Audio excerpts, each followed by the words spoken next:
Married for over 10 years, the husband predicts Daisy's actions like magic, knowing she'll call 911 once come. But in this dramatic plot, he cuts the phone line. Daisy, with no choice, grabs her gun, ready to end the endless marriage. After calm thought, she pulls the trigger. Turns out the greedy husband hoarded all the bullets for himself, leaving Daisy seething with rage. Talk about a marriage crisis with extra drama. Daisy decides to confront her indifferent husband, changes clothes, and plans her counterattack. After struggling, she drags him to the closet, only to be stunned when the light comes on. The closet has only one wedding dress left, but Daisy doesn't lose heart. She quickly puts on her husband's shirt and uses the dress as a cushion. She gives her all to drag him into the kitchen, hunting for a sharp knife to cut loose. But when she opens the drawer, there's nothing but an echo, not a trace left. Desperate, Daisy rummages through the trash and unexpectedly finds her husband's car keys. What a stroke of luck. Car's in the garage, Daisy must drag her husband out. She sees his stiff body, and out he goes, somehow in his pants. And to top it off, her feet are wrapped in wedding dress. Despite the calls, she can't help laughing. After half an hour struggle, she tosses him in, but as she starts, the car goes no way. Husband starts mind games, siphoning all gas. Daisy sighs, wow, he's really planned this. The twist. The dead husband speaks. Daisy stunned, realizing it's a recording of her cheating. He says he feels betrayed and seeks revenge this way. Daisy listens, utterly despairing. After a long drag back to the room, she splashes cold water on her face, trying to keep calm. Suddenly, an idea strikes. She pushes open the basement door, thinking it's the treasure trove for tools to free herself. But once she's down there, surprise again, the toolbox is emptier than her hopes. With all her might, Daisy drags him back up, truly the champion of the marriage struggle. Exhausted, she collapses on the floor, cursing his family in her mind when suddenly there's a knock at the door. Dragging her husband to the door, she opens it surprise. It's her lover, Blackie. Daisy's stunned. Blackie spots the unfortunate body right away and is astounded. Wow, she's seriously committed. To be with him, she offed her own husband. Daisy frantically explains. Blackie, upon hearing this, immediately decides to call for backup. Meanwhile, another car pulls up nearby. Blackie senses trouble because he's seen that car on the way here. Oh, so Blackie hurriedly tells Daisy to close the door and scouts outside. Unexpectedly, two uninvited guests emerge from the car. Without a second guess, they ambush him. Daisy hears the ruckus and nearly wets herself, huddling in a corner, trembling. Blackie thinks this can't be good as the thugs burst in. Daisy, witnessing the chaos, shrinks back like a turtle. Little did she realize, the thugs have already noticed the trail of blood on the floor.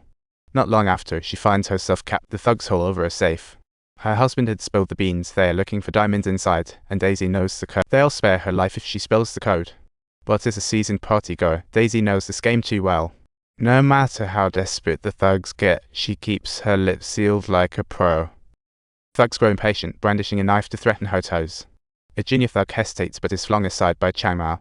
At that moment, the younger thug spots a gun under the bed, and the main thug instantly gets suspicious about his loyalty. The thug's expression shifts, but the younger thug is unfazed, barking at him to keep his distance from the lady. The lead thug is fuming, thinking this underling has got some nerve to threaten him. The younger thug reassures Daisy that if she tells them the code, no harm will come her way. Daisy trusts him, but demands costs be removed first. The thug rages but watches the underling free Daisy. Daisy happily spills the code, and when the thug opens the safe, she thinks she's finally safe, only to find it positively void. Instead of diamonds, it's a sledgehammer with the note "Diamonds are in Daisy's necklace." This sends Daisy into a tailspin. She realizes her husband's revenge is terrifying, asks the thug to remove her necklace. But once locked, it can't be opened. Even with the younger thug's best efforts, it's futile. The main thug, growing impatient, grabs a tool to take her down. Suddenly struck with a wicked idea, the main thug swipes the younger thug's gun while he's distracted, catching him off guard. He points the gun at Daisy and pulls the trigger, only to hear click. Daisy seizes the moment to grab a knife, but is knocked down by him instead. She attempts to grab the necklace, and the younger thug charges in again, unexpectedly knocking the wall down during their intense struggle. The main thug is dumbfounded. Even if his underling is wayward, he knows the stakes. He unleashes his fury on. After suffering a severe beating, the long-haired thug falls to the ground in agony. When he awakens, he attempts to grab Daisy, only to find she has vanished into thin air. Now it's a showdown. One's limping away, and the other's dragging the body in hot pursuit. The thug chases Daisy outside, finally tripping her up, yanking her back with all his might. He yanks up the knife, ready to strike, but accidentally misfires, realizing they're standing on ice. grabs her by the throat, ready to deliver a fatal blow. At the last second, Daisy kicks him and stabs him. The knife plunges into his shoulder, and the ice starts cracking. The three of them are like marbles on a string, none can escape. The thug holds Daisy tight, ready to die together. But Daisy snatches his shoulder weapon,